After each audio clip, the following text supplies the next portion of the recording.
안녕하세요. 반갑습니다. 아름다운 소리책방입니다. 오늘은 문학나무 2013년 젊은 소설에 수록된 김종옥 작가의 방학식을 낭독해 보겠습니다.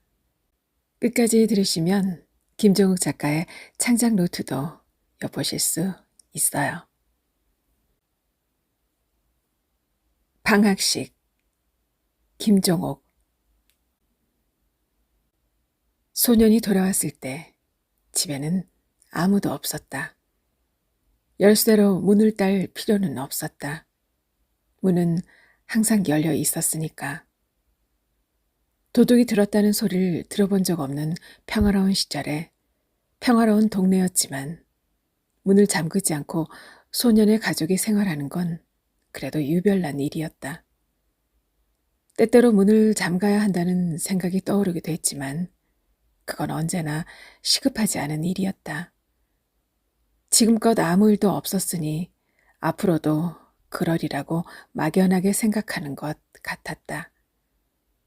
그래서 집에 돌아왔을 때 온 집안을 둘러보고 나서야 소녀는 집에 아무도 없다는 걸 최종적으로 확인할 수 있었다. 그렇다 해도 그 사실이 소년의 마음을 아프게 하지는 않았다. 요컨대 집에 아무도 없는 것은 흔한 일이었다. 오히려 소녀는 그런 시간들을 좋아했고 때로 기대하는 것처럼 느껴지기도 했다. 하지만 언제나 그런 것만은 아니어서 간혹 혼자라는 사실이 소년의 마음을 사무치게 아프게 한 순간도 있었는데 소년은 그 차이를 알 수 없었다. 그러나 오늘은 전혀 그렇지 않았다. 오늘은 방학식이 있는 날이었다. 바로 지금 이 시간부터 소년은 자유였다. 슬퍼질 만한 이유는 어디에도 없었다. 집에 혼자라는 사실과 오늘부터 자유라는 생각이 소년의 마음을 들뜨게 했다. 소년은 책가방을 벗어 던지고 거실 소파 위로 올라가서 마치 트램펄린을 타듯이 껑충껑충 뛰어본다. 그렇게 뛰면 기분이 더 좋아질 것 같아서였다. 스프링이 신음하듯 삐걱삐걱 소리를 냈고 계속 뛰었다가는 완전히 망가질 것 같았다. 실제로 이미 망가져서 스프링이 꺼진 데가 있었다. 그래도 가족들은 그대로 두었다.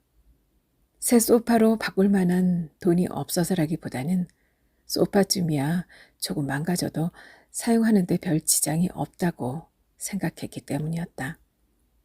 망가진 데를 피해서 앉으면 되고 또 소파란 결국에는 망가지기 마련이라서 낡은 소파를 계속 사용하면 사용할수록 이득이라고 생각했는지도 모른다. 마침내 새 소파를 구입하게 되면 그것을 맞벌어 교체했을 때보다 그렇게 늦춘 시간만큼 새 소파를 정상적으로 더 오래 사용할 수 있게 되는 것이다. 그것을 소녀는 시간이 연장되는 거라고 생각했다. 그 생각은 맞을 수도 틀릴 수도 있다.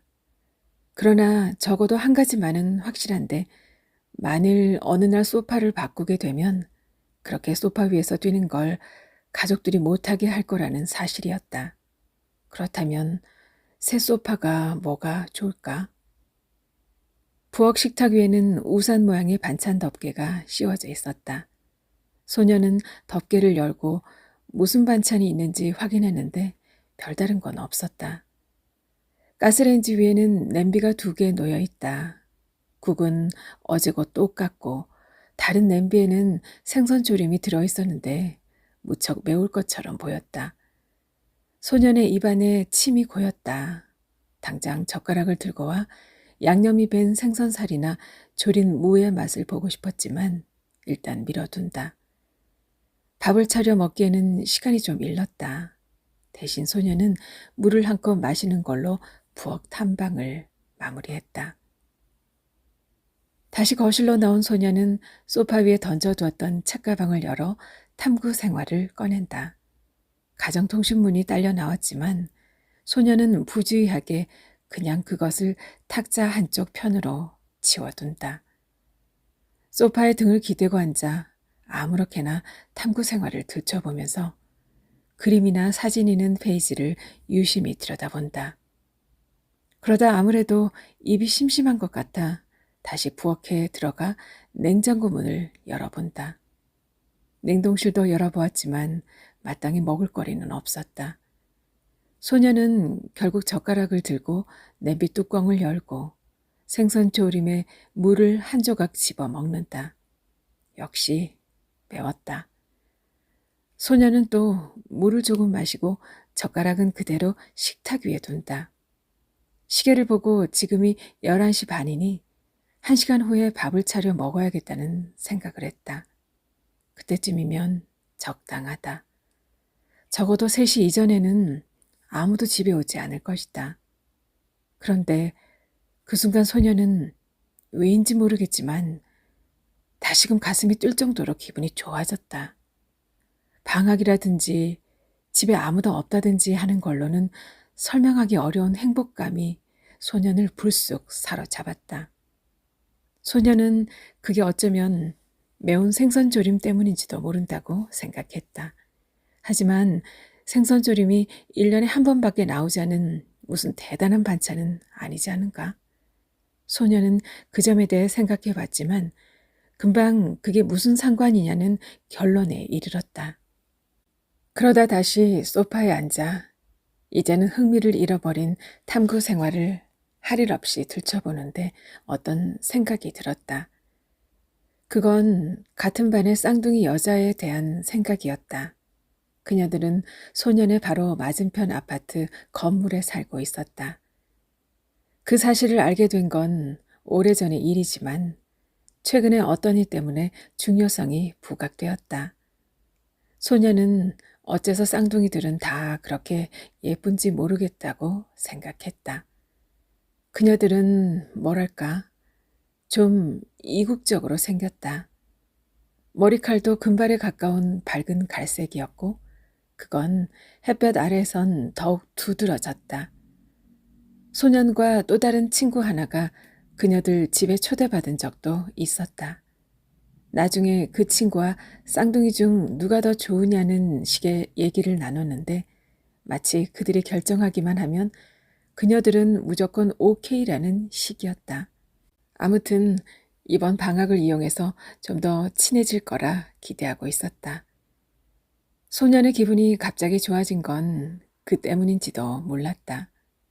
소년은 소파에서 일어나 창가로 다가갔다. 소녀는 그녀들이 살고 있는 집 창문을 찾아봤다.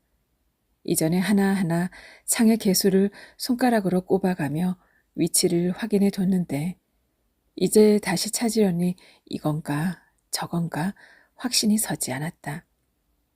만일 그녀들 중 누구라도 창에 나타난다면 그 얼굴을 확인할 수 있을 만큼 거리는 가까웠다. 소년의 집은 4층이었고 그녀들의 집은 3층이었기 때문에 창만 활짝 열어둔다면 방의 많은 부분을 그대로 들여다볼 수 있었다. 하지만 겨울인 탓에 열려있는 창은 한 군데도 없었다. 창마다 꼼꼼히 커튼까지 쳐져 있었는데 그건 여름에도 마찬가지였다. 그런데 얼마 전에 소녀는 우연히 활짝 열린 창을 발견했다. 그건 그녀들의 창은 아니었다. 침대 위에 있는 남녀의 모습이 보였다. 소녀는 당장 방에 불을 끄고 급히 창가로 되돌아왔다. 그건 소년이 생전 처음으로 보는 광경이었다. 소녀는 한순간도 눈을 뗄 수 없었다. 마치 망원경을 보는 것처럼 그들의 모습과 동작이 아주 뚜렷하게 보였다. 손을 뻗으면 그들을 만질 수 있을 것 같았고 다리를 뻗으면 건너가 그 방 안으로 들어갈 수 있을 것 같았다. 그건 마치 소년의 머릿속에서 벌어지는 일처럼 보였다. 현실 같지가 않았다. 소년은 한참 동안 창에 달라붙어 있었다. 그때 갑자기 주위가 환해져서 소년은 깜짝 놀랐다. 해가 구름 사이를 빠져나왔다. 소년은 다시 건너편 아파트를 보았는데 아무래도 그녀들의 장을 찾을 수가 없었고 갑자기 밝아진 빛을 따라 아래편으로 무심코 시선을 옮기는데 아버지가 맞은편 아파트 건물 옆 보도를 따라 이쪽으로 걸어오는 게 보였다. 다시 주위는 어두워졌다. 다시 구름이 해를 가렸다. 소녀는 창에서 떨어졌다. 소녀는 아버지가 올라오기를 기다렸지만 그럴 만한 시간이 충분히 흘렀는데도 올라오지 않았다. 소녀는 소파에 앉아서 이제 소파의 망가진 부분을 보고 있었다. 눈에 띄게 움푹 들어간 자리. 잠시 후 소녀는 앉은 채로 몸을 움직여 그 자리에 엉덩이를 대고 앉아보았다. 확실히 다른 게 느껴졌다. 안쪽에는 스프링이 휘어졌거나 끊어진 것 같았다. 그래도 소녀는 오랫동안 그 자리에 앉아 있었다. 소녀는 시계를 보았다. 자신이 점심을 차려 먹기로 한 시간이 조금 지나 있었다. 쌍둥이의 얼굴을 떠올렸다. 얼굴이 똑같은데 둘 중에 누구를 골라야 한단 말인가? 나이가 더 들면 차이가 생길 것이다. 지금은 학교나 놀이터에서 몇 번 보는 것만으로 매일같이 생활하는 가족이 아닌 이상 구분할 수가 없다. 둘이 꼭 붙어 서 있어도 그렇다. 따로따로 보면 그 둘은 한 사람 같다. 마침내 벨소리가 울렸다. 소녀는 급히 자리에서 일어나 현관문 쪽으로 걸어갔다. 걸어가면서 아버지가 왜 벨을 눌렀는지 의아했다. 문은 항상 열려 있는데. 의문은 쉽게 풀렸다. 아버지가 아니었다. 문 밖에는 생전 처음 보는 아주머니가 서 있었다. 소녀는 그녀가 마치 만화 속에서 튀어나온 것 같이 생각되었다. 무릎까지 오는 치마 정장, 단정하게 세팅된 머리, 지적으로 보이게 하는 안경, 서류 가방, 뻣뻣하게 보일 만큼 반듯한 블라우스. 이 모든 것에도 불구하고, 아니, 그 때문인지 오히려 인상은 흐릿했다. 쳐다보고 있는데도 금방 잊어버릴 것 같은 얼굴이었다. 그래도 그녀에게 어떤 현실적인 면이 있다면 그건 바로 얼굴에 있었다. 거기에는 생활이라 할 만한 무언가의 그림자가 있었다. 그녀는 소년을 내려다봤다. 부모님 안 계시니? 소년은 그렇다고 대답했다. 그녀는 탐색하듯이 소년의 아래 위를 훑어보았다. 그녀는 처음 소년이 문을 열었을 때 서 있던 그 자리에 발을 붙이고 있었지만 왠지 몇 발짝 더 가까워진 것 같은 느낌이었다. 그녀가 선 자리에서는 현관 바닥과 신발장, 부엌문의 일부 정도만 보일 것이었다. 그럼 집에 아무도 없니? 소녀는 망설였지만 이번에도 그렇다고 대답했다. 그녀의 키는 그렇게 크지 않았지만 어느 정도 굽이 있는 구두를 신고 있어서 소녀는 자신이 그녀의 허리에도 미치지 못하는 것처럼 느껴졌다. 하지만 정확하게 따져보면 그녀의 가슴까지는 되었다. 만일 무슨 일인가 벌어진다면, 상상할 수 있는 위험한 상황이 벌어진다면 내가 그녀를 제압할 수 있을까? 내 힘은 얼마나 셀까? 하지만 소년이 보기에 그런 위험은 없어 보였다. 그녀는 위험하게 보이지 않았다. 하지만 나 자신의 판단이 맞을까? 정말로 위험한 일이 그 일이 벌어지기 전에 항상 위험하게 느껴질까? 소녀는 문고리를 붙잡은 손에 힘을 주었다. 잘하면 아주 빠르게 문을 닫을 수도 있을 것 같았다. 그녀가 지금 그 자리에 꼼짝하지 않고 서 있어 주기만 한다면. 그녀는 가만히 서 있었다. 그녀는 어른이었다. 소녀는 아이였다. 그녀는 아무것도 증명할 필요가 없었다. 소녀는 그녀가 무엇을 바라는지 도무지 알 수 없었다. 그럼 너는 혼자 있구나? 소녀는 무의식 중에 목을 움츠렸다. 그녀가 허리를 숙였다. 그녀가 무릎을 살짝 굽히자 치마 아래로 살구색 스타킹에 감싸인 동그란 무릎이 드러났다. 그녀는 양손을 그 위에 괴고 고개를 숙여 소년의 눈과 높이를 맞추려고 했다. 하지만 소년은 아래쪽만 보았다.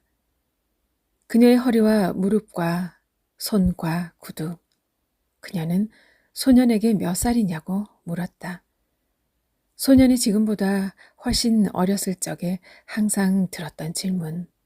그 질문에는 어떤 위험이 숨어 있을까?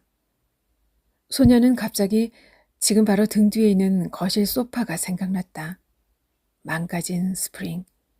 눈에 확연히 드러나는 움푹 들어간 자리. 따져보니 소년의 기억이 미치는 한, 그러니까 소년의 길지 않은 생 속에서 소파는 언제나 그것이었다. 소파는 소년만큼 나이를 먹은 셈이다. 그런데 망가져 있다. 내가 그 위에서 부주의하게 점프를 했기 때문이다. 그녀는 다시 한번 몇 살이냐고 물었다. 따지는 듯한 태도는 아니었다. 친절한 목소리였다. 소녀는 결국 자신의 나이를 밝힌다. 오늘은 학교에 안 갔니? 아니요. 그럼 조퇴한 거야? 아니요. 오늘은 방학식이 있었어요. 아, 방학이구나. 참 좋겠네. 소녀는 이제 고개를 들고 그녀를 보고 있었다. 안경 너머로 그녀의 눈동자가 보였다. 안경 때문인지 눈은 커다랗게 보였다. 그런데 말이야, 너 이렇게 혼자 있으면 안 돼. 그녀가 말했다. 소녀는 아무 말도 안 했다.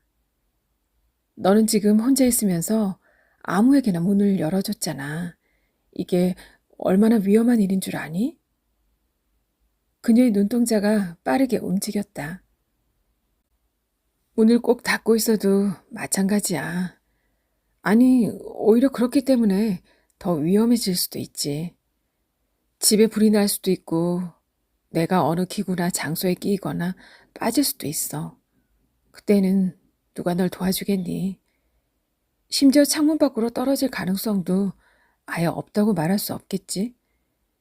침대나 소파 같은 데서 통통 뛰다가 창턱을 넘어버려 바닥으로 떨어졌다는 사례도 있었어.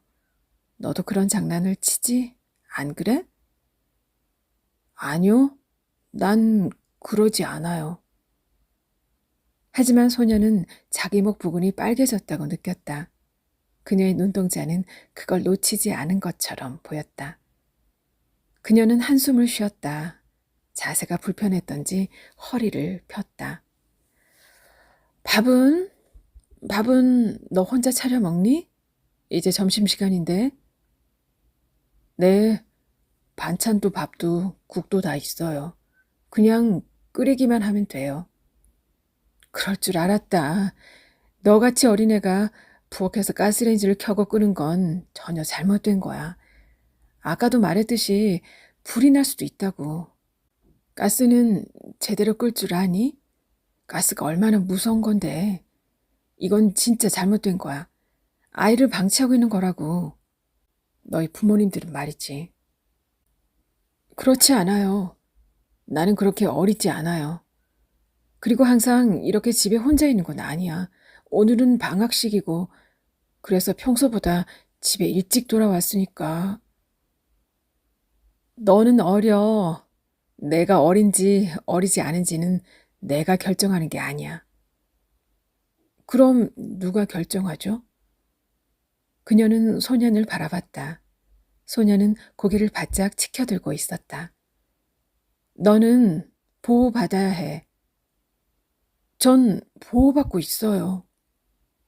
얘야, 널 혼내키는 건 아니야. 그리고 너희 부모님들을 비난하려는 마음도 없어. 이를테면 이건 그냥 어쩔 수 없이 일어나는 거야. 그리고 이해할지 어떨지 모르겠지만 너만 이렇게 방치되고 있는 건 아니야. 그러니까 이건 일종의 사회 문제인 셈이지. 사회 문제. 글쎄, 어떻게 설명해야 할지 모르겠다. 너희 부모님들은 알아들을 거야.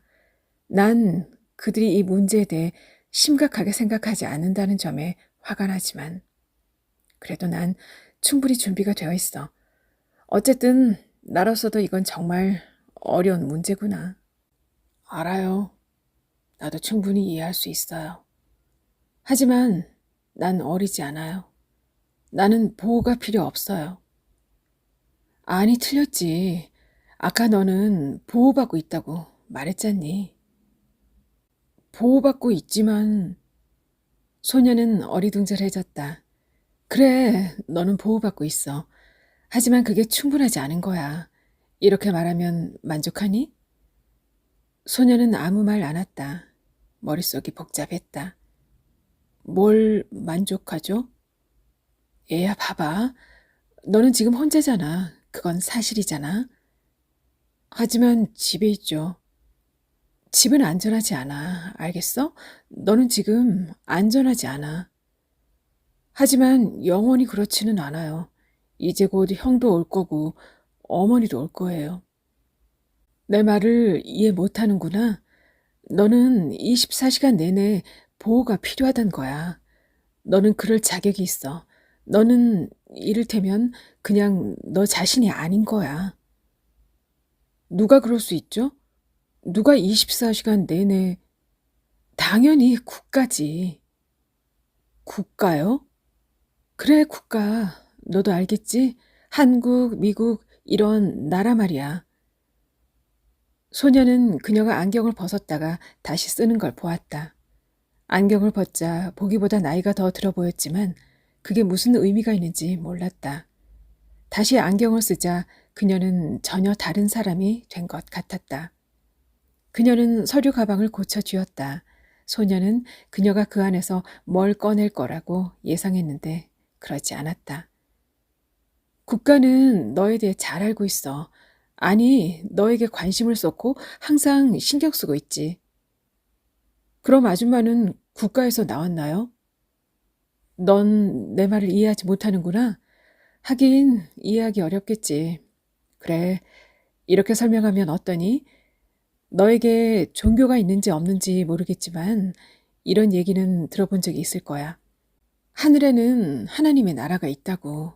그래서 하늘나라라고 말하지. 하늘나라 들어봤지? 이제 알겠니? 하늘에는 하늘나라가 있고 땅에도 땅의 나라가 있단다. 하늘나라의 하느님이 우리에게 관심을 갖고 우리를 지켜주는 것처럼 땅의 나라는 이 땅에 바로 너처럼 방치된 아이들을 지켜주는 거야. 아니, 아이뿐만이 아니지. 우리들 모두가 그렇단다. 그녀는 무릎을 굽히고 아까와 똑같은 자세를 취하려고 했다. 그러다 아무래도 안 되겠다 싶은지 아예 쪼그려 앉아 이제 소년을 아래에서 위로 올려다 보았다. 소년은 그녀의 시선을 피했다가 다시 보았다. 이건 아주 중요한 얘기란다. 너는 어쩌면 이렇게 생각하겠지. 국가라든지 나라라든지 하는 게 나랑 무슨 상관이냐고. 그래, 지금 당장은 그게 너에게 보이지 않을 거야. 너는 지금 집에 있으니까. 아빠나 엄마 또 형이 있다고 했나? 어쨌든 가족이 있으니까. 혼자가 아니라고. 가족들이 널 지켜줄 거라고. 이 아줌마는 그 점에 대해 너와 싸우고 싶지는 않아. 물론 내 생각은 전혀 다르다는 걸 넌 알았겠지? 하지만 이런 걸 생각해봐라. 너도 나이가 들 거야. 그리고 슬프겠지만 부모님들은 돌아가셔. 형제들은 남지만 전과 같지 않을 거야. 알겠니? 지금 너는 혼자가 아니라고 생각하겠지. 하지만 어떤 날에 대해 생각해봐. 그날은 내가 죽는 날이야. 그냥 아주 나이가 많이 들어서 죽는다는 상상을 해보자. 너는 침대에 누워있고 갑자기 죽음이 너한테 다가와. 너는 그걸 알 수 있어. 그게 바로 내 앞에까지 와 있지. 구체적으로 말하면 너는 꼼짝도 할 수 없는 거야. 마비라고 하지. 몸을 움직일 수가 없어. 전화기에 손을 뻗을 수도 없고 그냥 내 앞까지 다가온 죽음을 보지 않으려고 목을 돌릴 수도 없어. 그때 너한테는 누가 있겠니? 너는 혼자란다. 그건 너만이 볼 수 있는 거고 너한테만 관심이 있어. 그게 죽음이란다. 그게 혼자라는 것의 의미야. 아, 알겠어요. 아줌마는 교회에서 나온 거죠? 아니, 아니야. 나는 하늘나라 얘기를 하는 게 아니야. 나는 지금 내가 살고 있는 이 나라에 대해 얘기하는 거란다. 왜냐하면 우리는 지금 여기에 살고 있잖니. 하늘나라 얘기는 내가 얘기한 것처럼 교회를 다니는 사람들한테 맡겨두렴. 나는 단지 이 하늘나라가 이 땅의 나라와 다를 바가 없다는 얘기를 할 뿐이란다. 왜냐하면 우리는 이곳에 살고 있지만 그 삶이 끝날 때도 여전히 이곳에 있는 거야. 그리고 그때 내가 정말 혼자가 되었을 때 잘 알게 되겠지. 국가라는 게 뭔지 내가 태어나는 순간부터 죽을 때까지 쭉 혼자였지만 동시에 항상 국가가 너와 함께였다는 걸 깨닫게 될 거라는 얘기를 하는 거란다. 소녀는 갑자기 그녀가 두려워졌다. 그녀의 목소리에는 소년이 두려워할 만한 어떤 이상한 떨림이 존재했다. 그런데 정말 우습게도 그녀가 쪼그려 앉자 그녀의 치마 속 일부가 소년의 눈앞에 드러났다. 그녀의 무릎 안쪽, 허벅지와 더 깊은 쪽의 그늘 같은 것들이 소년의 마음을 어지럽혔다. 소년은 가슴이 뛰었는데 그게 두려움 때문인지 아니면 자기 눈앞에 보이는 것 때문인지 알 수 없었다. 나는 혼자라도 상관없어요. 혼자 있는 걸 두려워하지 않아요. 나는 괜찮아요. 그녀는 가만히 소년의 눈을 바라봤다. 그 눈은 소년의 모든 것을 보는 듯한 눈이었다. 너는 괜찮을지 몰라. 너는 아주 조심성이 많아서 가스불을 끄는 것도 잊지 않고 창문을 열어둔 채 침대나 소파 위에서 뛰는 일을 하지도 않고 무언가를 보기 위해 난간 너머로 몸을 너무 많이 내밀지 않을지도 모르지. 집에는 밥도 있고 냉장고에는 다른 먹을거리도 충분할지 몰라. 사실 그런 위험은 분명 존재하지만 많은 경우에 과장되는 법이기도 하지. 또한 반대로 진짜 그런 위험이 너에게 닥치게 되면 그때는 무엇도 널 도와줄 수 없을지도 몰라. 그건 그냥 피할 수 없는 일이지. 하지만 얘야, 진짜 위험은 그런 게 아니야.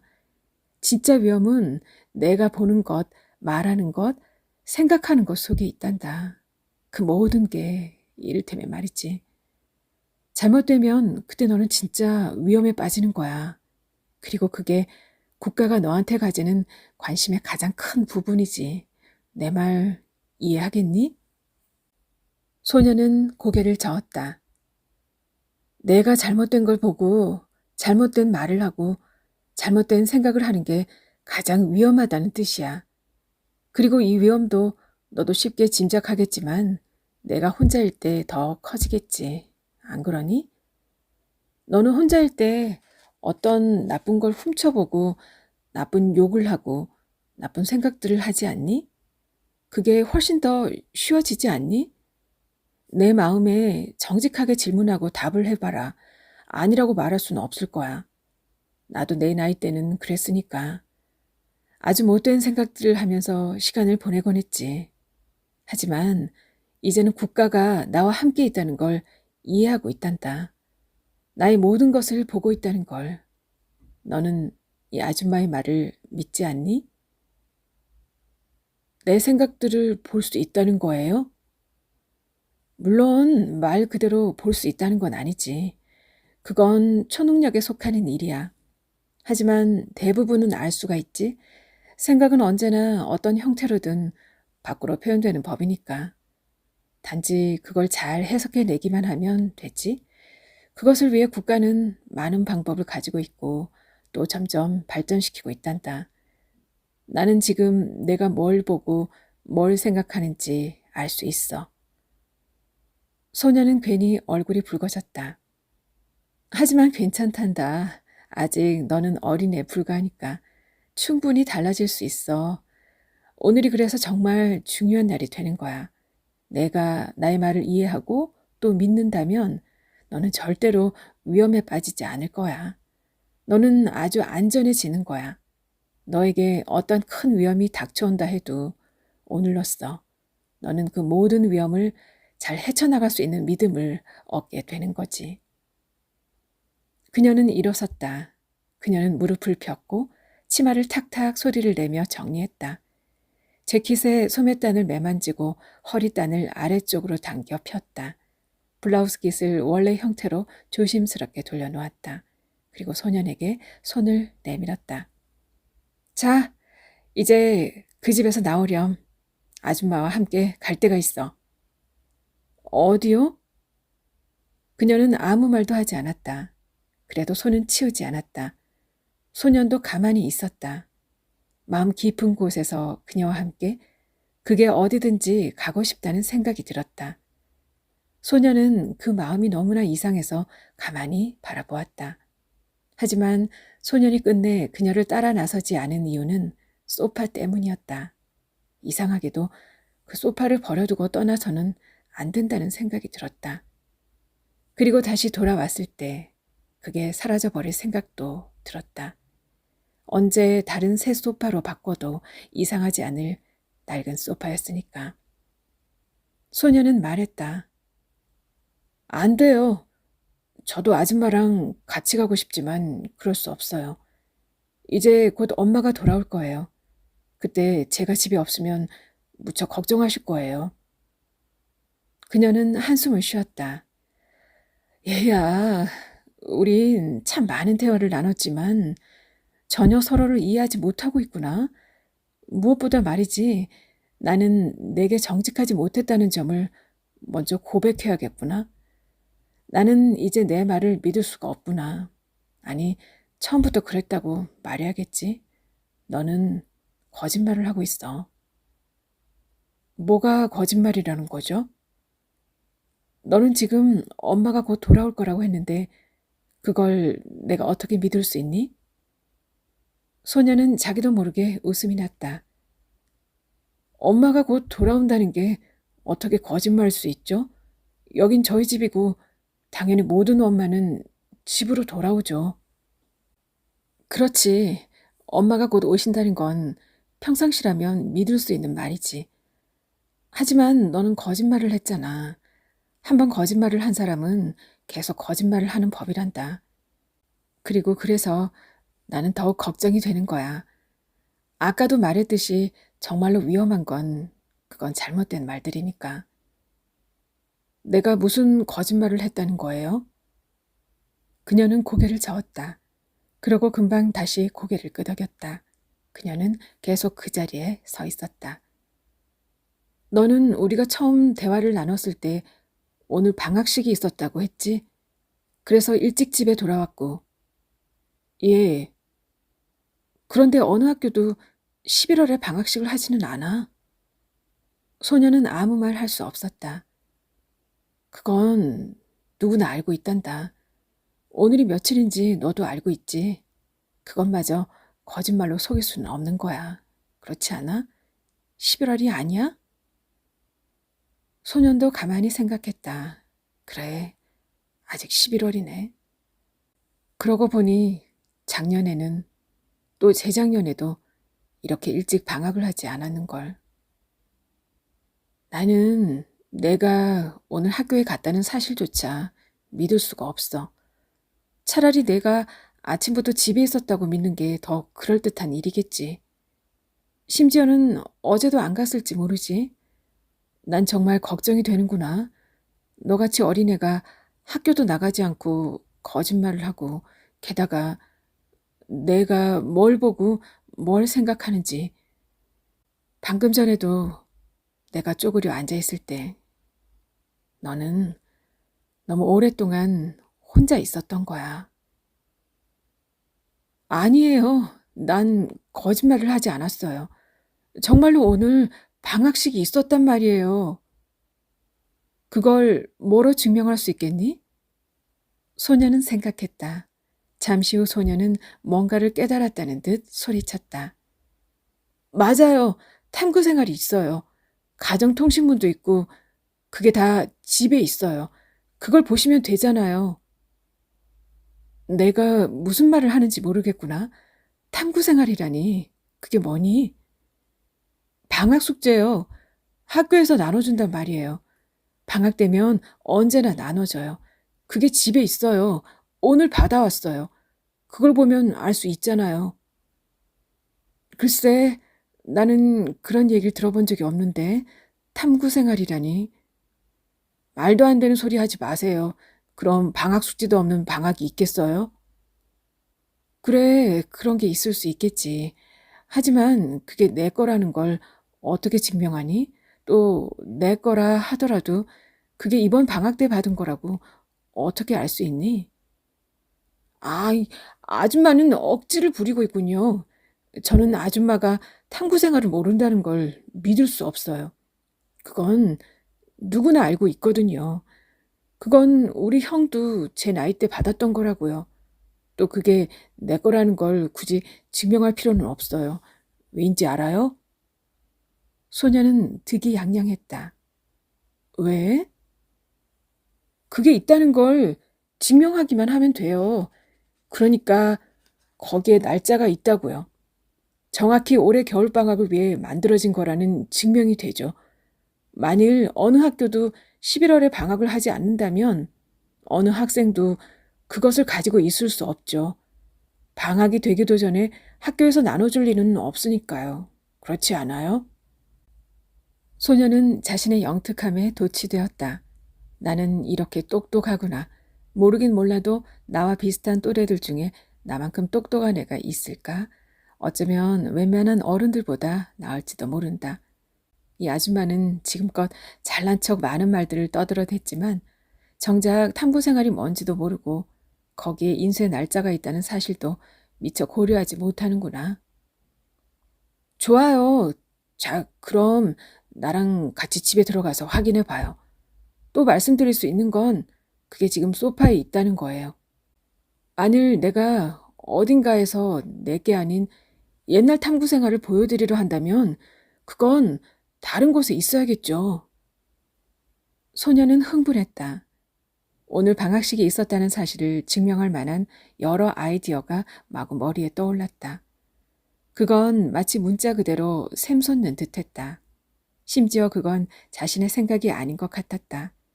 그래서 지금껏 붙잡고 있던 문고리를 넣고 그녀가 들어올 수 있도록 문을 활짝 열었다.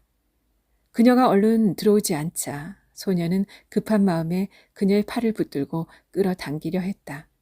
그러자 그녀가 소리를 질렀고 소녀는 깜짝 놀라 얼른 그녀의 몸에서 손을 뗐다. 그녀가 말했다. 믿을 수가 없구나. 너는 잘못된 걸 보고 잘못된 걸 말할 뿐만 아니라 이제 잘못된 행동까지 서슴지 않는구나. 내가 생각했던 것보다 내 문제는 더 심각한 것 같아. 너는 지금 나한테 무슨 짓을 하려고 하는 거야? 아니요. 나는 단지 아줌마한테 보여드리고 싶은 거예요. 말했잖아요. 탐구 생활이 바로 소파 위에 있다고. 지금 날 집 안으로 끌고 들어가려고 했잖아. 집에 누가 있는지 내가 어떻게 알아? 내가 집에 들어가자마자 문을 닫고 날 해칠지 어떻게 아냐고. 소녀는 어리둥절해져서 멍청하게 중얼거렸다. 처음에 말했잖아요. 집에 아무도 없다고. 그래서 아줌마는 내가 위험에 처해 있다고 말한 게 아니에요? 이제 내 말은 아무것도 믿을 수 없어. 지금 당장 나와. 만일 내가 내 말을 증명하려면 날 끌고 들어가려 하지 말고 내가 나오면 돼. 알았어요. 그렇담 내가 가지고 나올게요. 내가 나와서 그것을 보여드리면 되죠? 아니, 지금 당장 나와. 너는 지금 뭔가 잘못하고 있어. 탐구 생활이니 뭐니 하는 말들은 이제 듣기도 싫다. 그건 내 생각도 아니잖아. 난 아줌마의 말을 이해할 수가 없어요. 아줌마가 들어오지 않는 건 괜찮아요. 근데 갑자기 집에 누군가 있다느니, 내가 잘못되었다느니, 그리고 이제는 내가 말한 게 내 생각이 아니라고까지 하네요. 난 단지 오늘 방학식 있었다는 걸 증명하고 싶은 거예요. 그래, 내가 말을 잘했다. 너는 지금 오늘 방학식이 있었다는 걸 증명하려고 하지. 하지만 그게 뭘 증명하겠니? 너 자신에 대해서 혹은 나에 대해서도 말이야. 이 말은 내가 만약 그걸 증명한다고 해도 이 세계에 대해서 그건 아무 가치가 없다는 뜻이야. 그렇지 않니? 내 말에 대답해 보렴. 오늘은 11월이야. 그렇지? 네. 근데 11월에 방학이 있을 수 있니? 이전에 그런 적이 있었어? 모르겠어요. 아줌마 말이 맞아요. 지금껏 그런 적은 없었죠. 그게 세계란다. 물론 세계라고 하면 그건 너무나 막연한 말이겠지. 적절하게 표현한다면 그게 국가라는 거야. 방학은 내 생각에는 선생님이 정한다고 생각하니? 아님 학교에서 정한다고? 방학을 언제 할지, 아니 하기라도 할지 그런 것들을 국가가 정하지. 자, 그렇담 뭐가 문제가 될까? 난 이런 생각을 해본단다. 내 말이 만일 거짓말이 아니라면? 그러니까 정말로 저 집안에 저 소파 위에 탐구 생활이 있다고 하자. 그게 정말로 있다면 그게 가장 나쁜 경우란다. 왜냐하면 그건 있을 수 없기 때문이야. 존재할 수가 없는 거지. 그게 너한테 얼마나 나쁜 일인지 상상할 수 있겠니? 이 세상에서, 아니 이 국가에서 존재하면 안 되는 것을 내가 보고 만지고 또 가지고 있다는 게 차라리 너는 그게 그 자리에 없길 바라야 한단다. 그리고 나도 그것을 간절히 바라고 있어. 하지만 또 한편으로 그게 그 자리에 없다면 말이야. 역시 내가 거짓말을 하지 않았다는 가정을 한다면 그것도 너를 힘들게 하겠지. 왜냐하면 너는 너 자신을 믿을 수가 없는 거야. 너는 헛것을 본 셈이지. 이 또한 결코 좋은 일이라고 할 수 없겠지. 그러니까 말이야. 내 말을 들으렴. 너는 차라리 그것을 찾으려고 하지 마라. 너는 지금 저 집에 들어가서 그게 있는지 없는지 찾아봐서는 안 돼. 있어도 또 없어도 너는 망가지게 돼. 내 말을 이해하겠니? 내가 왜 당장 나오라고 하는지 알겠니? 소녀는 그녀의 말을 이해했다. 소녀는 똑똑했다. 소녀는 그녀의 말이 맞다고 생각했다. 그녀는 어른이었다. 그녀는 다 자란 성숙한 육체를 지니고 있었다. 그에 반해 소녀는 자신은 키도 작고 팔도 너무 가늘다고 생각했다. 그리고 실제로 그랬다. 그런데 왜 가족들은 나를 혼자 두고 다 나가버린 걸까? 나는 이렇게 위험한데 헛것을 보기도 하고 잘못된 생각도 잘못된 말도 하고 나는 더 잘하면 정말 잘못된 행동까지 할지도 몰라. 소녀는 슬픈 생각이 들었다. 동시에 그것이 매우 오래된 감정이라는 걸 알았다. 마치 이전에 단 한 번도 그러지 않았던 적이 없었던 것처럼 바로 오늘 학교에서 돌아와 그녀가 배를 누르기 전까지 그 짧은 시간 동안 느꼈던 기쁨의 감정이 소년의 첫 번째 기쁨이었던 것처럼. 하지만 그건 오늘이 방학식이었기 때문이 아닌가? 하지만 그것도 없었던 일이 되어버렸다. 기뻐할 만한 일은 없었다. 그럼 쌍둥이는? 소녀는 그녀들을 떠올렸다. 혹시 그녀들도 존재하지 않는 게 아닐까? 소녀는 이제껏 그렇게 예쁜 여자애들을 본 적이 없었다. 쌍둥이들은 놀라운 존재다. 어떻게 똑같이 생긴 사람이 동시에 존재할 수 있을까? 그녀들은 서로를 바라보며 그 모습이 자신의 모습과 똑같다는 걸 어떻게 받아들일까? 처음에 하나였던 존재가 어떻게 둘로 나누어지게 되는 걸까? 그렇게 둘로 나누어진 하나가 어떻게 둘이 될까? 둘이 하나가 될까? 소녀는 계속 생각했다. 거기에는 무언가 설명할 수 없는 신비로움이 존재하는 것 같았다. 그리고 무엇보다 만일 둘 중에 하나를 내가 선택해야 한다면 나는 무엇으로 그 선택을 이유 있는 것으로 만들 수 있을까? 하지만 이런 고민은 쓸데없다. 당연하지. 내가 선택한다 해도 그녀들이 나를 거부할 수도 있는 거니까. 나를 사랑하지 않을 수 있으니까. 왜냐하면 그녀들은 둘이고 나는 혼자이기 때문이다. 소녀는 혼자였다. 집에는 아무도 없었다. 소녀는 말했다. 집에는 아무도 없어요. 알아. 내가 처음에 말했잖니. 맞아요. 나를 제외하고는 말이죠. 그래, 너를 제외하고는 아무도 없지. 그렇다면 내가 이제 아줌마를 따라가면 집에는 누가 남는 거죠? 아무도 남지 않지. 아니요, 그렇지 않아요. 소녀는 조용하게 말을 이었다. 어떻게 나를 제외하고 아무도 없는 집에서 내가 나간다 해서 다시 아무도 없을 수 있죠? 처음부터 아무도 없었는데 어떻게 다시 아무도 없을 수 있죠? 나는 이해할 수 없어요. 나도 이해할 수가 없구나. 나는 뭐가 남아있을 거라고 생각해요. 뭐가 남니? 소녀는 미소 지었다. 나는 아줌마의 말이 맞다고 생각해요. 오늘 방학식은 없었어요. 하지만 나는 탐구 생활을 가지고 있죠. 그건 방학식이 없었다면 가지고 있을 수 없는 거예요. 그러니까 그건 정말 잘못된 거예요. 나는 이제 그것이 정말로 있는지 없는지 확인할 거예요. 만일 있다면 이 세계가 잘못된 거고, 만일 없다면 내가 잘못된 거죠. 어느 쪽이나 좋지 않아요. 하지만 그렇다 하더라도 아줌마의 말처럼 그 두 가지 모두를 포기할 수는 없어요. 아시잖아요. 그건 그냥 그렇게 할 수 없는 거예요. 둘 중에 하나를 선택해야만 하죠. 선택 그 자체를 포기하는 것은 불가능해요.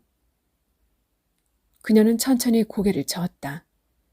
그렇지 않아, 얘야. 그럴 수 있단다.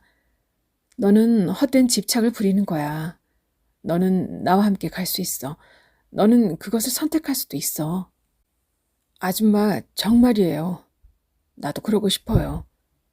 그리고 언젠가는 그렇게 할 수 있을 것 같아요. 하지만 지금은 정말 집에 아무도 없어요. 아줌마가 믿지 않으셔도 어쩔 수 없어요. 나는 집에 있어야 해요. 나는 그것을 찾아봐야만 해요. 왜 그래야만 하지? 왜냐하면 그건 내 책임이니까요. 그녀는 슬픈 표정을 지었다. 그녀는 천천히 팔을 들어 올려서 마치 소년의 볼을 만지려는 듯이 앞으로 뻗어왔다. 그러나 그 동작을 끝까지 완수하지는 못했다. 그녀는 팔을 내렸다.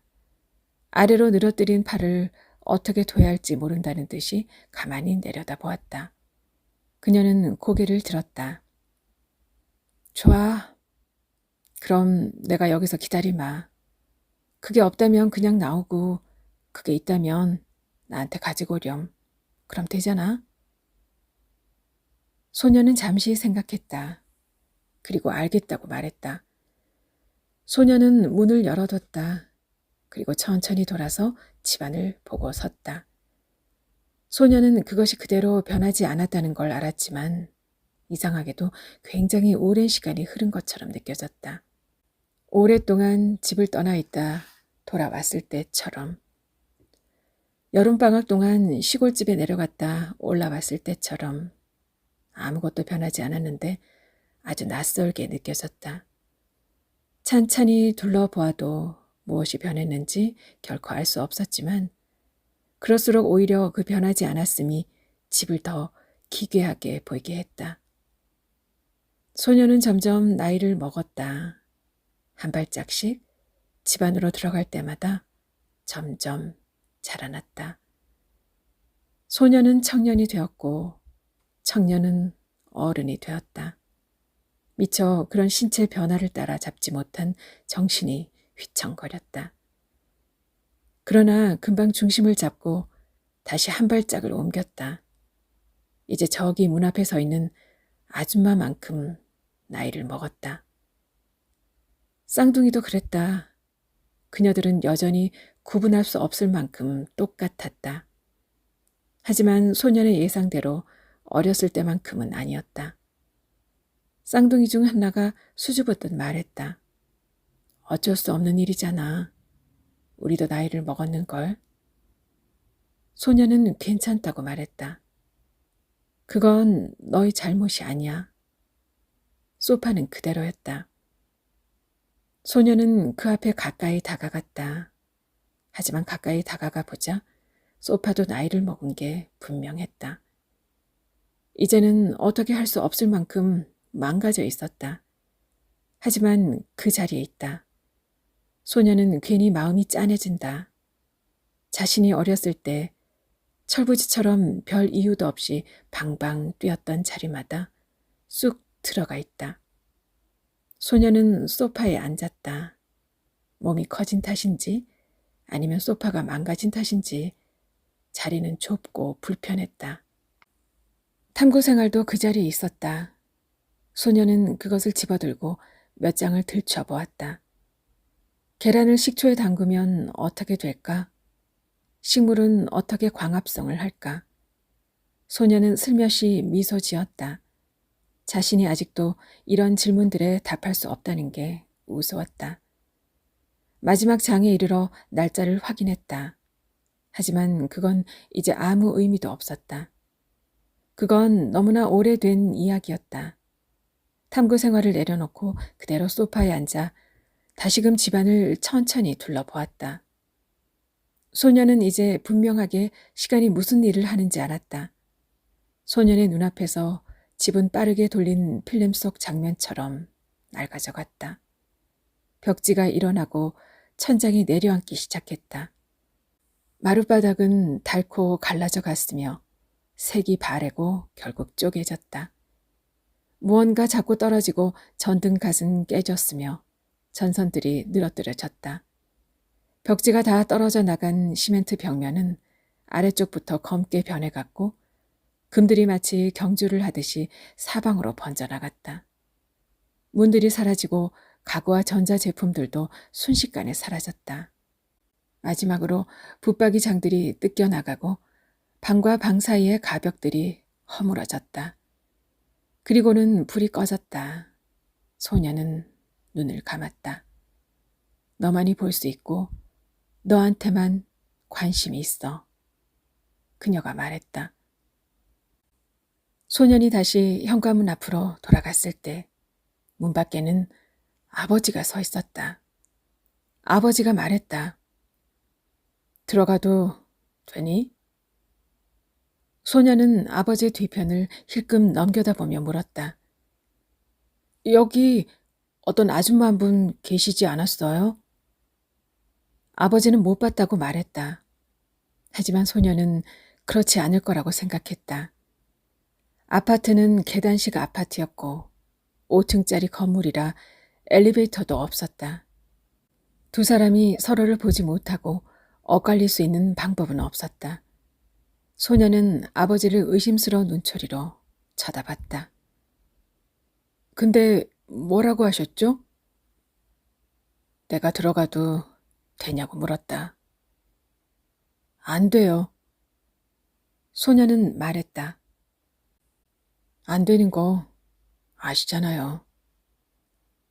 아버지는 낙담하는 표정을 지었지만 소년은 단호했다. 그런 표정은 이제 소년에게 아무런 영향을 끼치지 못했다. 근데 왜 이렇게 늦게 올라오셨죠? 아니 훨씬 오래전에 아빠가 이쪽으로 오는 걸 봤는데 아시죠? 아래쪽 요 앞 보도를 따라 걸어오는 걸 봤어요. 모르겠구나. 나는 그냥 걸어왔는데. 그냥 계속 걸어왔다면 아빠는 훨씬 이전에 이곳에 도착했어야 해요. 너무 늦었어요. 아마 내가 길을 잃었나 보지. 말도 안 되는 소리예요. 아무도 이 앞까지 와서 길을 잃을 수는 없어요. 너는 무조건 내가 잘못했다고만 말하는구나. 소녀는 입을 삐죽이며 뭔가 말하려다 그만두었다. 그런 소년을 아버지는 가만히 바라보았다. 잠시 후 아버지가 말했다. 많이 컸구나. 길거리에서 만났다면 알아보지 못했을 거야. 많은 시간이 흘렀으니까요. 근데 손에 들고 있는 그 책은 뭐니? 아버지는 소년의 손에 들린 탐구 생활을 눈으로 가리켰다. 소년은 그제야 자신이 탐구 생활을 들고 있었다는 걸 깨달았다는 듯 아버지의 시선을 쫓아 그것을 보았다. 탐구 생활이요. 방학 숙제요. 아, 나도 알고 있다. 우리가 어렸을 때도 받았었지. 그래, 재밌니? 문제는 풀어봤니? 아니요. 아직 잘 보지도 않았는걸요. 오늘 받았어요. 오늘부터 방학이 시작된 거죠. 아, 방학이라고? 좋겠구나. 참 좋지. 나도 방학 같은 게 있으면 좋을 텐데. 아버지는 즐거운 일이라도 떠올라는지 얼굴 가득 웃음을 띄었다. 어른들도 방학이 있으면 좋을 텐데 말이지. 소녀는 차라리 아버지 그런 즐거운 표정이 자신의 마음을 더 아프게 한다는 걸 알았다. 하지만 그런 자신의 마음을 들키지 않기 위해 애를 썼고 표정을 굳혔다. 아버지는 눈가에 웃음을 띠면서도 소년의 눈치를 살폈다. 얘야. 네, 아빠. 나는 혼자란다. 소년은 아무 말도 하지 않았다. 이제 난 아무 힘이 없어. 지난 시간에 내가 뭘 했는지도 기억나지 않는단다. 물론 너는 기억하고 있겠지. 그리고 그게 중요하다고 생각하겠지. 하지만 현실을 봐라. 그냥 있는 그대로의 나를 봐봐. 그럴 수 있겠니? 저도 옛날 일을 생각하지는 않아요. 넌 이제 날 사랑하지 않니? 아빠, 이제 그런 건 중요하지 않아요. 아무리 내가 아빠를 사랑한다 해도 아빠가 이 집에 들어올 수는 없어요. 내가 들여보내 줄 수는 없어요. 왜? 왜 그러니? 소녀는 아랫입술을 깨물었다. 엄마가 절대로 그래선 안 된다고 했어요. 아버지의 표정이 일그러졌다. 아버지는 콧방귀를 뀌었다. 그 여자가 뭐라고 나를 들여보내라 말라 그러니? 너는 엄마의 아들이기도 하지만 내 아들이기도 해. 나는 너의 아빠란다. 대체 엄마가 뭐라 그러면서 날 이렇게 무시하라고 하니?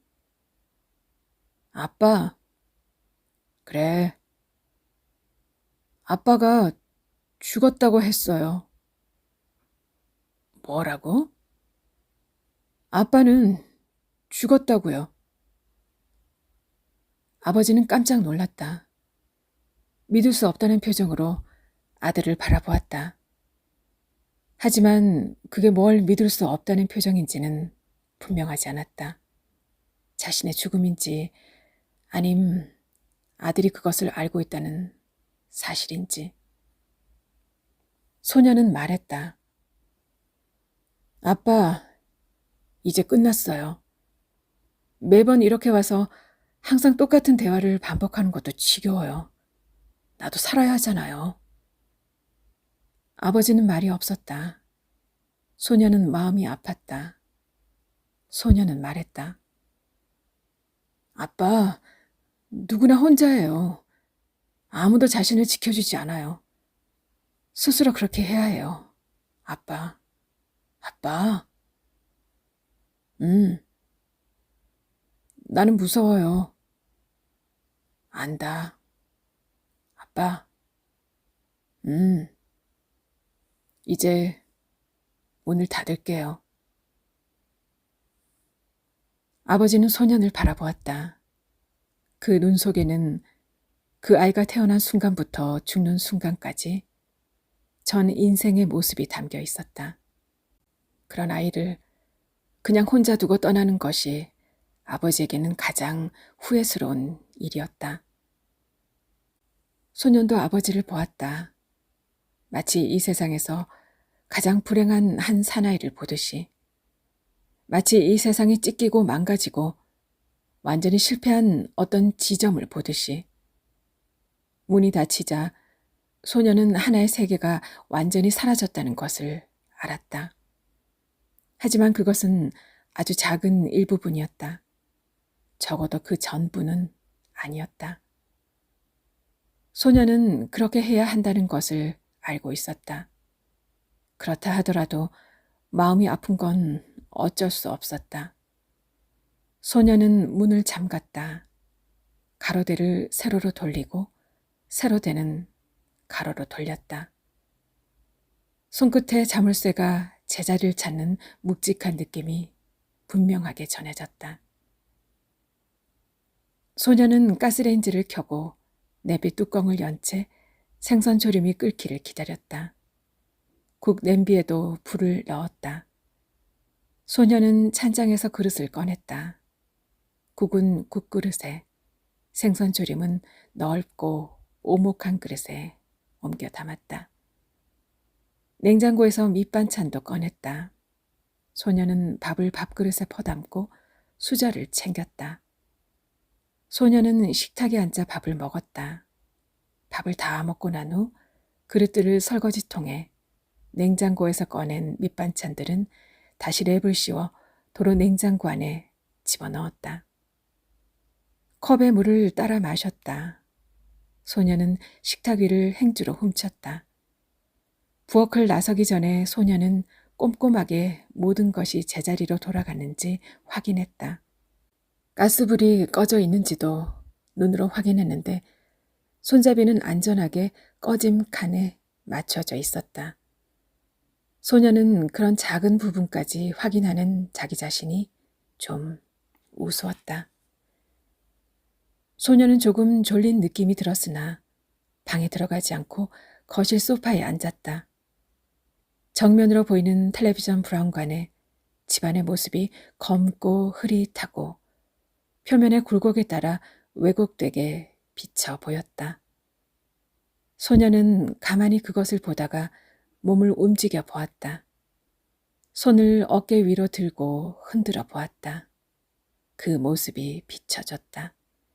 다시 소년은 가만히 앉아 있었다. 소년은 눈물을 흘렸다. 하지만 그것은 보이지 않았다. 소년은 아무도 자신을 발견하지 못하리라는 것을 알았다. 김종옥 작가의 방학시 잘 들어보셨나요? 여운이 많이 남는 것 같습니다. 이어서 작가의 창작 노트를 한번 같이 볼까요? 이 소설을 썼을 때, 정확히 말해서 이 소설의 마지막 부분을 썼을 때를 얘기하고 싶다. 일요일 아침이었다. 당시 나는 꽤 오랫동안 요일과 무관한 생활을 하고 있었다. 백수였다는 말이다. 근데도 일요일은 일요일 같았다. 아마도 내 자신이 지독히 무딘 현실 감각을 지니고 있었기 때문인지도 모르겠다. 나는 노트북을 거실로 가지고 나와 식탁도 겸하는 소파 옆 테이블에 올려놓고 소설을 썼다. 거실이라고 해봤자 상가 건물 5층에 코딱지만한 집이어서 소설을 쓰다가 고개를 들면 바로 눈앞에 보이는 것은 싱크대와 가스레인지 정도였다. 근데도 거실은 거실 같았다. 코앞에 싱크대가 있어도 그랬다. 아마 나는 꽤 기분이 좋았던 것 같다. 그건 앞서 말한 몇 가지 이유에서였다. 일요일 아침, 거실, 그리고 소설 쓰기. 소설도 그랬다. 꽤 오랫동안 제대로 된 소설을 완성시키지 못했다. 하지만 나에게는 어쩐지 단 한 줌의 절박함도 없었다. 바로 그 순간, 그 일요일 아침에 나는 소설을 완성시키려는 목적도 없었다. 그저 어떤 시간을 그런 식으로 채우는 것도 괜찮다는 생각이 들었다. 몇 년 전의 일이다. 이제와 돌이켜 생각하면 내가 어떻게 그런 식으로 소설이나 나 자신의 인생에 대해 터무니없는 낙관을 유지했는지 알 수가 없다. 하지만 정직하게 말하면 사실 그건 낙관도 아니었다. 그건 그냥 일요일 아침이었다. 그리고 나는 소설을 완성시켰다. 여기서 이 얘기가 끝났다는 생각이 들었다. 주인은 아주 조용했다. 언제든 무슨 이유로든 나의 그 작업이 방해받을 수 있다는 사실을 알고 있었다. 아니, 개인적인 일이라 자세히 말할 수는 없지만 거의 그렇게 될 거라고 소설을 쓰면서 내내 의식하고 있었다. 그러면 나는 아무 미련이나 아쉬움 없이 소설 쓰기를 중단했으리라. 하지만 운이 좋았다. 내가 그런 운을 마음 깊이 바라고 있었을까 모를 일이다. 하지만 나는 그 운에 매우 감사한다. 나를 개인적으로 아는 사람은 지금 내가 무슨 말을 하고 있는지 잘 알 것이다.